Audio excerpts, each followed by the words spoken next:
Bhagavate Vasudevaya. Om Namo Bhagavate Vasudevaya. Om Namo Bhagavate Vasudevaya. Om Namo Bhagavate Vasudevaya. Om Namo Bhagavate Vasudevaya. Om Namo Bhagavate Vasudevaya. Imam Vishnudanaya Krishna Vistavuddhade Srimate Bhaktivedanta Swami Niti Namane Namaste Saraswatideva Gauravani Prachadane Nirvasesha Shunyavadi Vakshacharesha Tadane Sri Krishna Chaitanya Prabhu Nityananda Sri Veda Gadana Shri Sri Dorva Karinda Hare Krishna Hare Krishna Krishna Krishna Hare Hare Hare Rama Hare Rama Rama Rama Hare Hare. Reading from Srimad Bhagavatam chapter 20 verse 20. Chakram Dakshina Hastesya Chakram Dakshina Hastesya Padma Koshosya Padayo Padma Koshosya Padayo Ije Mahabhishekena Ije Mahabhishekena Sobhisikto Dhiradvidu Sobhisikto Dhiradvidu Chakram Dakshina Hastesya Chakram Dakshina Hastesya Padma Koshosya Padaya Padma Koshosya Padayo Mahabhishekena Ije Mahabhishekena Sobhishekta Dhiradvidu Sobhisikto Dhiradvidu Chakram Dakshina Hastesya Chakram Dakshina Hastesya Padmakoshosya Padayo Padma Koshosya Padayo Ije Mahabhishekena Ije Mahabhishekena Sobhisikto Dhiradvidu Chakram Dakshina Hastesya Chakram Dakshina Hastesya Padma Koshosya Padayo Padma Koshosya Padayo Ije Mahabhishekena Ije Mahabhishekena Sobhishekto Dhiradvidu Sobhisikto Dhiradvidu Chakram. The mark of Krishna's disc. Dakshina Haste. On the palm of the right hand. Asya. Him. Padma Kosha. The mark of the whirl of a lotus. Asya. Him. Padayo. On the soles of the feet. EJ. Worship the Supreme Personality of Godhead. Mahabhishekena. By a grand Vedic ritualistic ceremony. Sa, he, Abhishekta, was promoted in Adirat, the topmost position of a ruler. Vibhu, master, everything.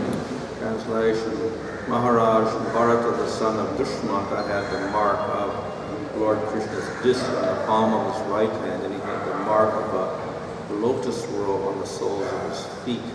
By worshipping the Supreme Personality of God with a grand ritualistic ceremony, he became the emperor and master of the entire world. Then, under the priesthood of Mamateya, Bhrigu, he performed 55 horse sacrifices in the bank of the Ganges, beginning from his mouth and ending at his source, and 78 horse sacrifices in the bank of the Jamuna, beginning from the confluence and ending at his source. He established a sacrificial fire on an excellent site and distributed great wealth to the Brahmanas. Indeed, he distributed so many cows that each of thousands of Brahmanas had one budva, or 13,084 as his share. Purport as indicated here by the words Daushmanter Abhi Satchi Mune Chita. Maharaj, the son of Maharaj Dushmanta, arranged for many ritualistic ceremonies all over the world, especially all over India on the banks of the Ganges and Jamuna, on the mouth of the Saurus, and all such sacrifices were performed in very distinguished places. As stated in Bhagavad Gita, work done as a sacrifice for Krishna has to be performed, otherwise work binds one to this material world. Everyone should engage in the performance of yajna, and the sacrificial fire should be ignited everywhere.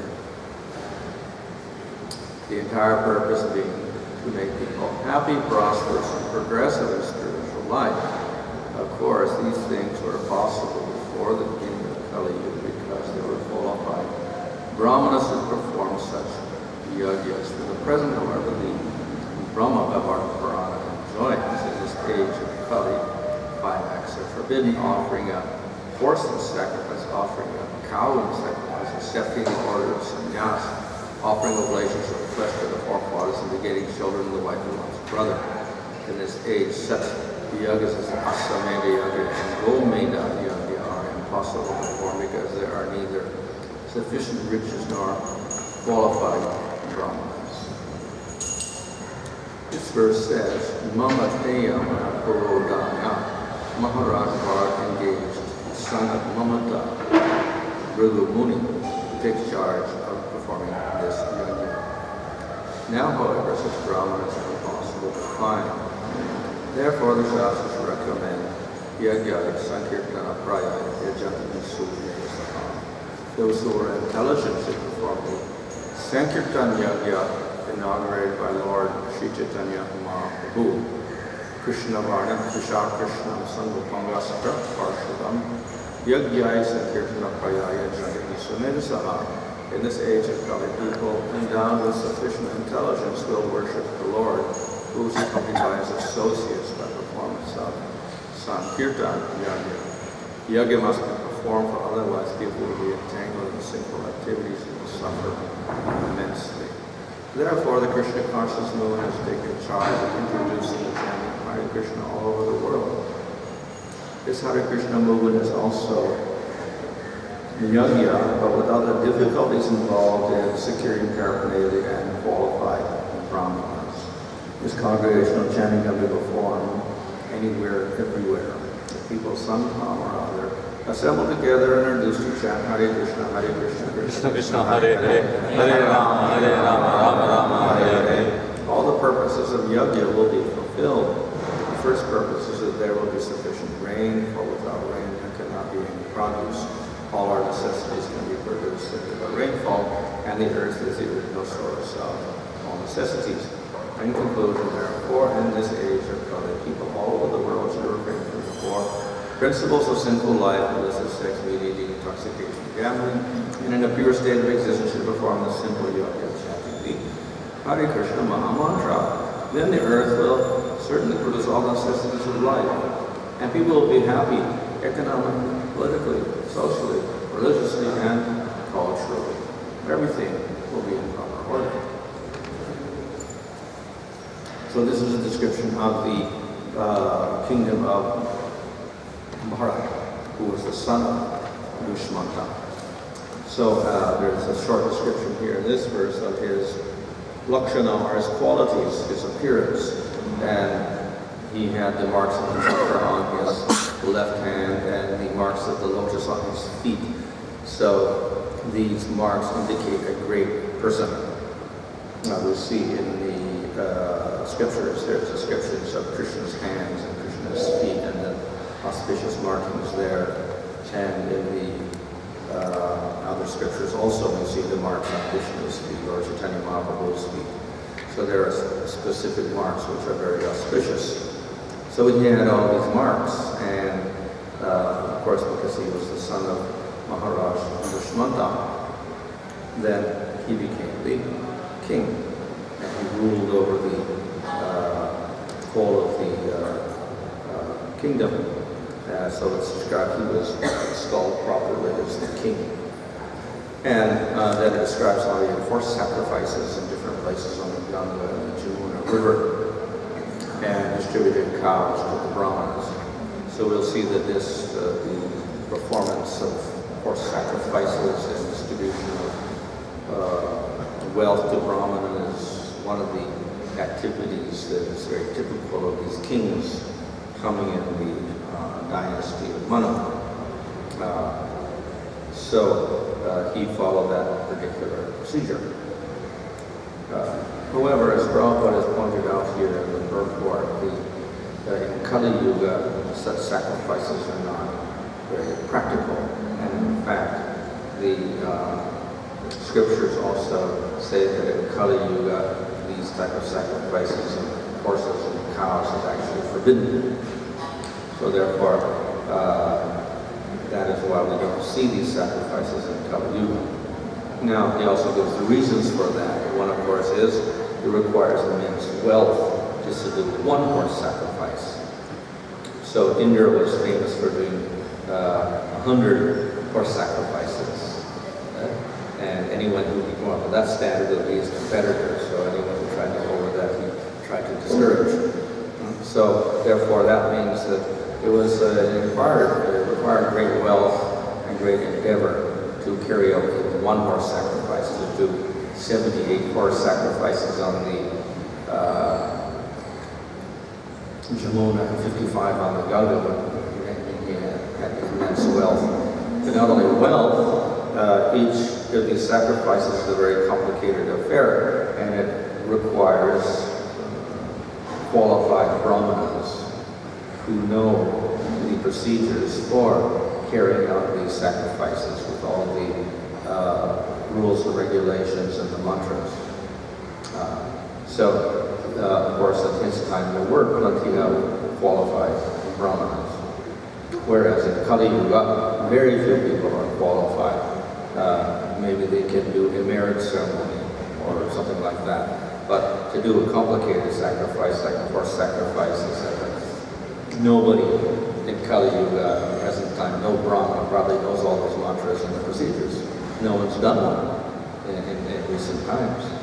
So, very, very difficult to do in Kali Yuga. So the qualified persons are not there to do it, as well as the wealth, etc. required. And if the qualified brahmanas and the proper procedures are not followed, then there's no result. So this is the particular nature of the sacrifices in Karma Yoga. There are particular procedures which have to be followed, and there's particular purity of items, purity of place, purity of time, etc. And everything has to be done perfectly. And then the mantras have to be chanted properly with an understanding of the meaning, and they have to be done in the proper way. And if some mistake is made, they have to correct it somehow. So, very, very complicated process requiring a lot of skill, a lot of learning, and a lot of practice. And then, if it is done properly, one gets the good effect. And if it's not done properly, you don't get any effect. So therefore, when you go to all this endeavor and there is some mistake that's not corrected, no effect. So therefore, it requires great precision in doing these sacrifices to get the proper auspicious effect. Of course, in Bharat's time, it was not difficult to do that because there were qualified people, Brahmanas and others, to do sacrifices. In Kali Yuga, it is not so. The wealth is not there. The qualified Brahmanas are not there with the knowledge of the sacrifices. And so these are two reasons why these sacrifices are forbidden in Kali Yuga.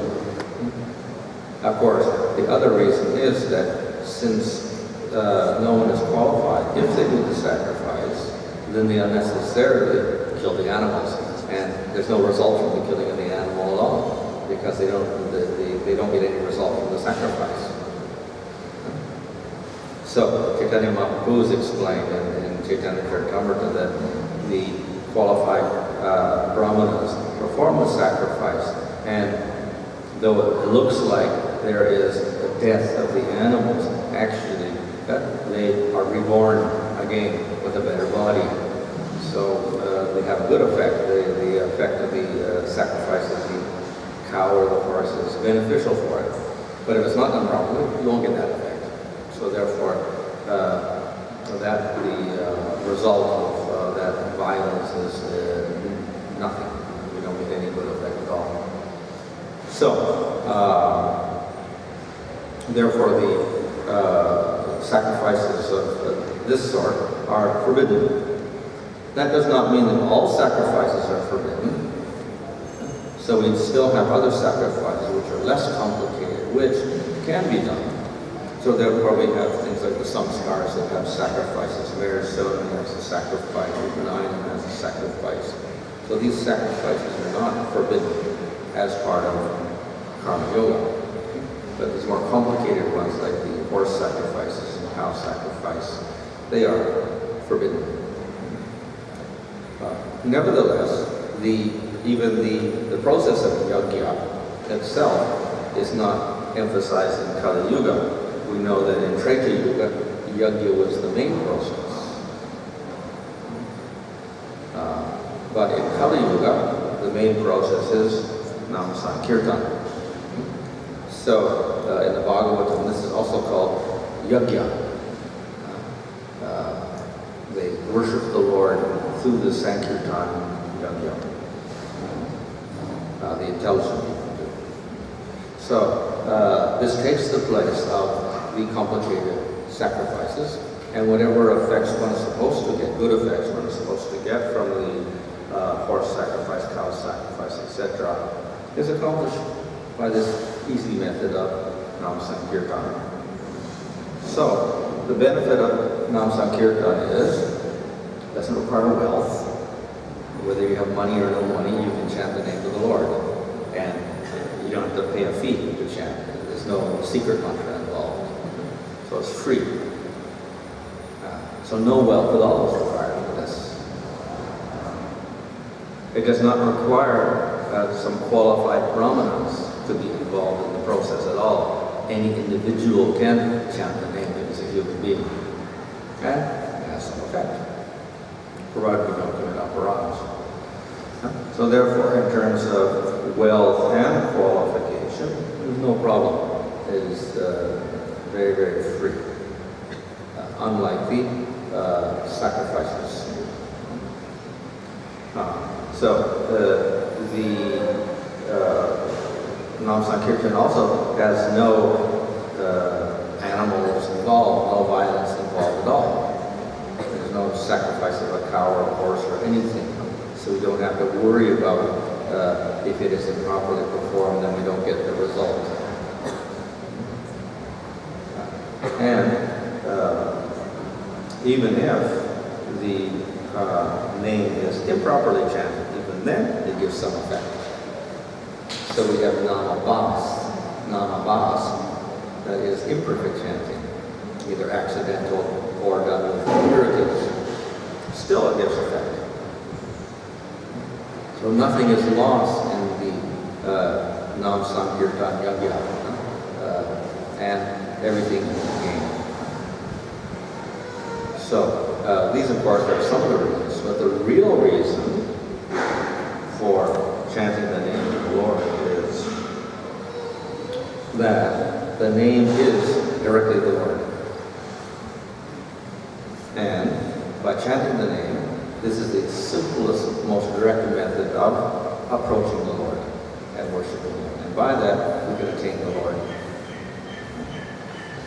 So, of course, we can argue that yajna also is a worship of the Lord. And this is the process that followed in Treta Yuga. Yes, it is. But it also must involve names of the Lord. So within the mantras of the Vedas, we'll have names of the Lord there also. But the problem is that you need qualification to chant those names in the mantras. So not everybody can do that in Kali Yuga. So the yajna also is the form of worship of the Lord. It requires greater qualification and precision and pronunciation. So many things are there, so many rules are there. And in chanting the name of the Lord, we say, no rules. It is beyond rules. So you can mispronounce it, even then it has some effect. So it is said that even the name broken up into different words that make the name, even that has effect. Part of the syllables are in one word, part of the syllables are in another word. Still has effect. Imperfectly chanted, still it has effect. If one is impure and one chants, it has effect. And you can chant loudly or softly or silently or whatever. And anyone can chant. Man can chant, woman can chant, child can chant. Any person, any varna, and any person not in a varna can chant. So, a very, very flexible system for the period of Kali Yuga, where nobody is qualified for anything. So, at the end of this purport, Prabhupada summarizes, so therefore, in Kali Yuga, all we have to do is chant the name of the Lord and follow the basic principles of avoiding sinful life. That is, no meat eating, no intoxication, no illicit sex life, no gambling. And that solves our problem. We can progress very nicely, spiritually, economically, socially, religiously, whatever. It provides very good solutions for everything. So this is the basis of progress on all levels of Kali Yuga, chanting the holy name. And the assistance is, of course, following these regulator principles. So we can say that the regulator principles themselves are part of the Varnashram system. So in that sense, it takes support of these rules and regulations. Why we need these rules and regulations? If the name is beyond rules, certainly, even if one does not follow the regular principles of chants, certainly it has effect. But if one follows the rules and regulations, then the effect is more.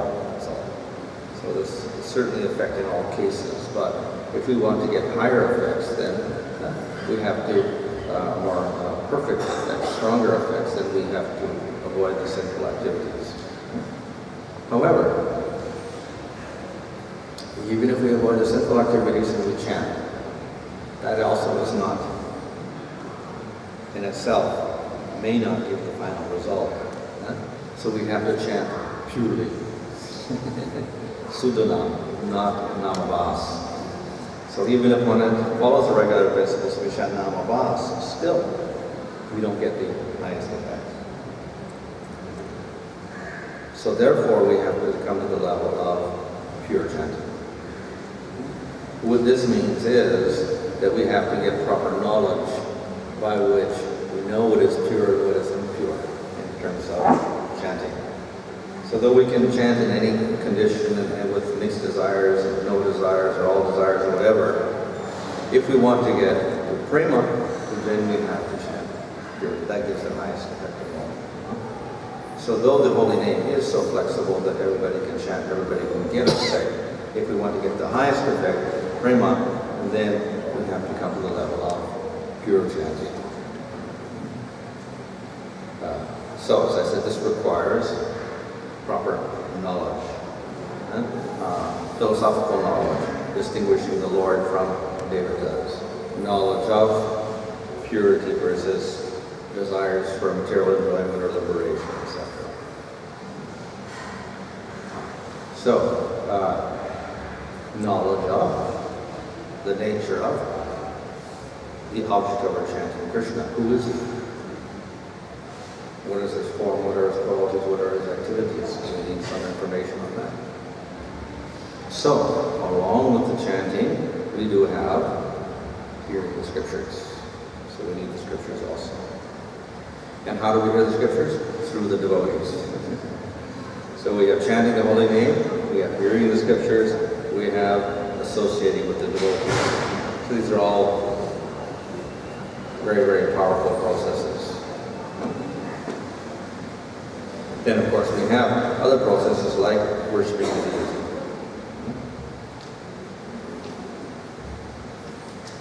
So, of course, these are all processes of bhakti.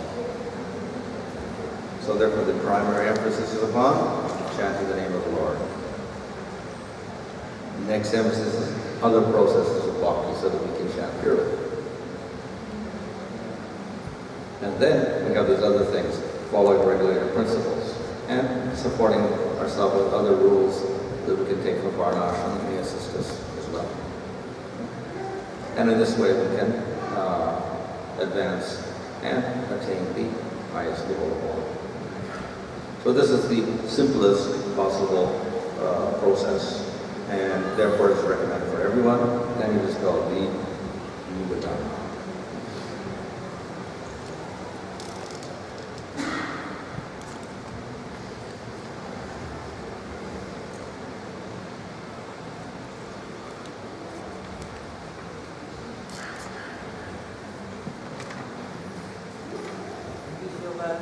I think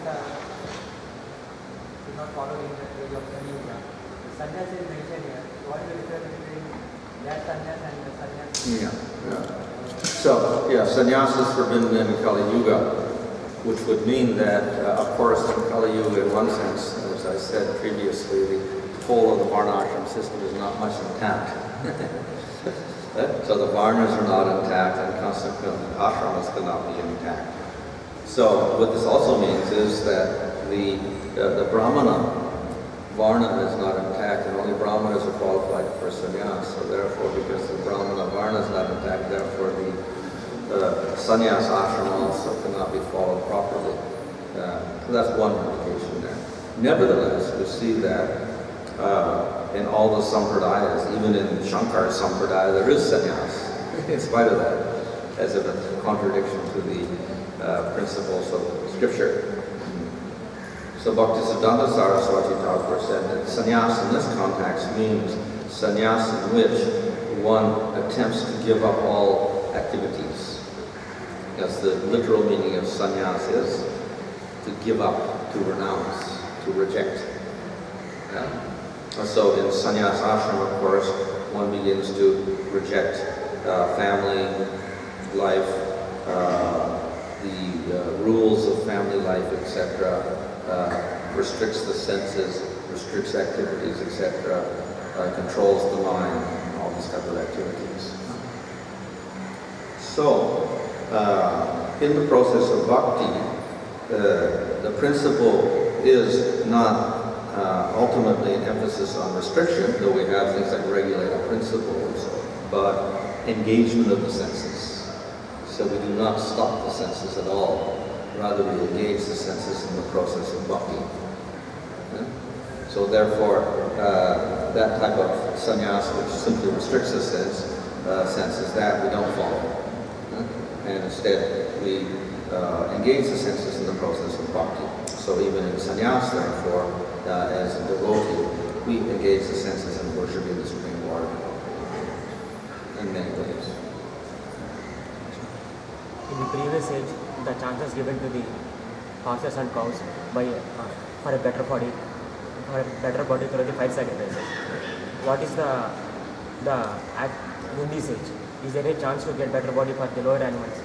Well, of course, Haridas Thakur says that when we chant the holy name loudly, then the animals and the plants and all sorts of living entities get here and they all get benefits. So simply by hearing the holy name, you get the same benefit. Everybody can advance. We see the example, of course, of Lord Chaitanya. He gave the dog some prasadam, and then the dog went away with them. So therefore, the chanting of the holy name will have the same effect. All the lower living entities can get higher bodies because of that. Maharaj, we see that there's no fundamental qualification for chanting the name and going emancipating himself. But and knowledge is also required for us to get a better understanding. If somebody does not have good education or doesn't even know how to read the scriptures, or perhaps even understand the scriptures, if somebody is going to say that, because just doesn't have that kind of knowledge. So how does that, I mean, doesn't that become like a qualification for them to take to this process? Well, I would see in the case of Ajamil, he had no interest in anything, and he chanted the holy name accidentally, and he got free from his sinful karmas. So there's that effect for an ignorant person who has no capacity to absorb scripture at all. He chants the holy name.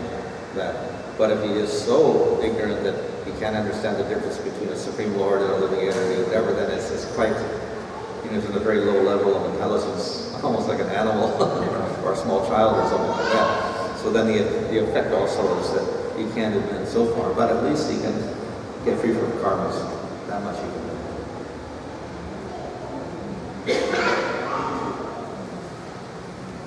Nirantara Shri